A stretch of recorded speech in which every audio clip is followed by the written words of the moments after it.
السلام علیکم ناظرین، امید کرتا ہوں آپ سب خیریت سے ہوں گے۔ میں ہوں محمد عثمان اور آپ دیکھ رہے ہیں میرا یوٹیوب چینل۔ آج کی اس ویڈیو میں آپ کو بتانے جا رہا ہوں کہ وہ 6 بدبخت کون تھے جنہوں نے اللہ تعالیٰ کو چیلنج کیا اور وہ تباہ و برباد ہو گئے۔ تو ناظرین، اس سے پہلے جاننے کے لیے پلیز ویڈیو کو فل واچ کیجیے گا اور میرے یوٹیوب چینل کو سبسکرائب کر دیں۔ نمبر 1، فرعون جو تھا وہ مصر کا بادشاہ تھا۔ وہ نعوذ باللہ خدائی کا دعویٰ کرتا تھا۔ اس نے بنو اسرائیل کے لوگوں کو اپنا غلام بنا کے رکھا ہوا تھا۔ فرعون خدائی کا دعویٰ کرتا تھا اور بنی اسرائیل کے جو لوگ تھے وہ فرعون سے بہت خوفزدہ تھے۔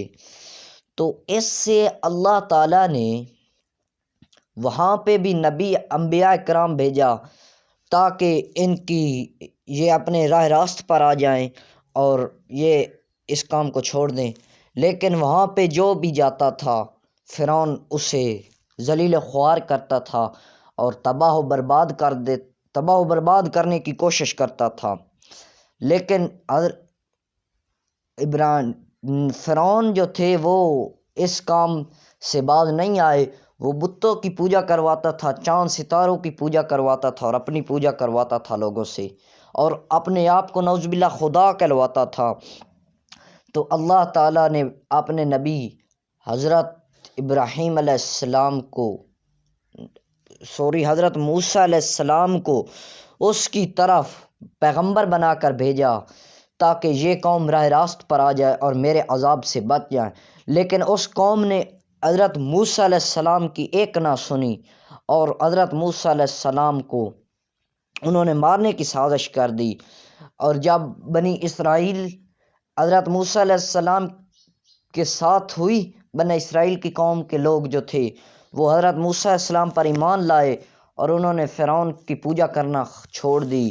تو حضرت موسیٰ علیہ السلام جو تھے وہ ان کو لے کر وہاں سے بھاگنے لگے۔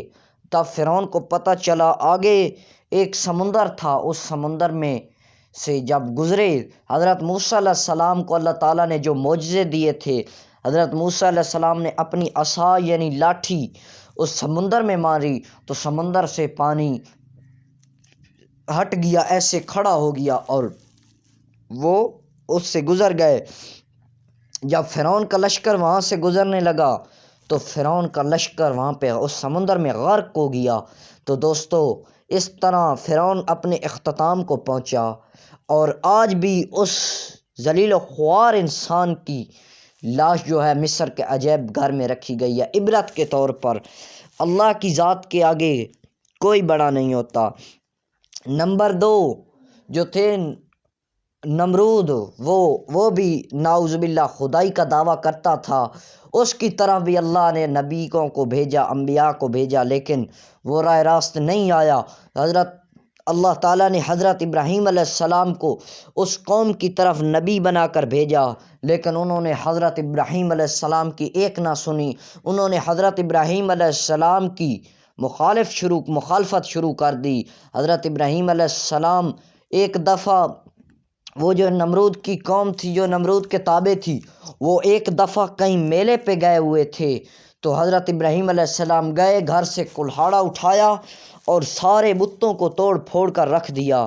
تو حضرت ابراہیم علیہ السلام نے جو سب سے ان کا بڑا بت تھا اس کے کندھے پہ کلہاڑا رکھ کر واپس آ گئے، اور جب وہ سارے لوگ میلے سے واپس آئے تو انہوں نے دیکھا کہ ان کے سارے بت ٹوٹے پڑے ہیں اور ان کے بڑے بت کے کندھے پر کلاڑا کھڑا ہے۔ وہ سب حیران و پریشان۔ انہوں نے کہا یہ ابراہیم کے علاوہ کچھ نہیں کر سکتے، ابراہیم کے علاوہ اور کوئی نہیں کر سکتا۔ تو انہوں نے جو فرعون نمرود تھا، جو خدائی کا دعویٰ کرتا تھا، اس نے حضرت ابراہیم علیہ السلام کو طلب کیا۔ حضرت ابراہیم علیہ السلام اس کے دربار میں حاضر ہوئے تو اس نے کہا، اے ابراہیم، تو نے یہ کیا ہے؟ حضرت ابراہیم علیہ السلام نے کیا ہی خوبصورت جواب دیا، مجھ سے کیا پوچھتے ہو؟ یہ جو تمہارے خدا ہیں ان سے پوچھو کہ تمہاری یہ حالت کس نے بنائی ہے۔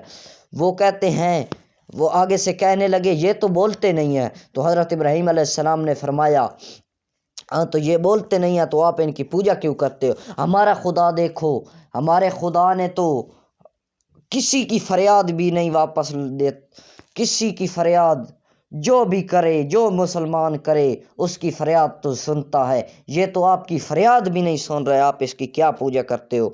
تو اس نے نمرود نے کہا آگ کا بندوبست کیا جائے، آگ کا بندوبست کیا گیا تو بہت سی آگ جلائی گئی۔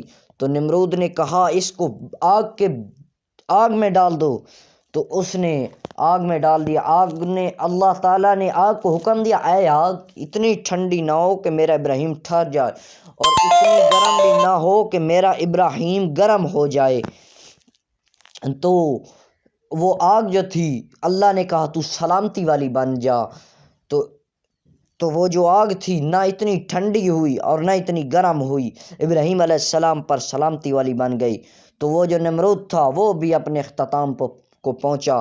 تو ناظرین، اللہ کی ذات ہے جس کے سوا کوئی معبود نہیں۔ ہمیں بھی چاہیے اپنی زندگیوں میں اللہ تعالیٰ والا، حضرت محمد صلی اللہ علیہ وسلم والی زندگی اپنا لیں، اللہ کو راضی کریں۔ اللہ نے یہ جو دنیا ہے یہ انسان کو امتحان کے لیے بنائی ہے، اس کا جو نتیجہ ہے وہ اگلے جہان میں ملے گا۔ جس طرح ایک آدمی امتحان دیتا ہے اور اس کا نتیجہ کچھ دنوں بعد آتا ہے، اسی طرح اس کا بھی نتیجہ کچھ دنوں بعد آتا ہے۔ تو ناظرین، یہ ویڈیو بنانے کا مقصد یہ تھا کہ اللہ تعالیٰ کی ذات کے علاوہ کوئی معبود نہیں۔ جو بھی اللہ کے ساتھ خدائی کا دعویٰ کرتا ہے وہ ایک نہ ایک دن وہ اپنے اختتام پر ضرور پہنچتا ہے۔ تو ناظرین، ہمیں بھی چاہیے کہ ہم اللہ پر یقین لائیں اور اسی کی عبادت کریں اور کہیں اللہ کے سوا کوئی عبادت کے لائق نہیں۔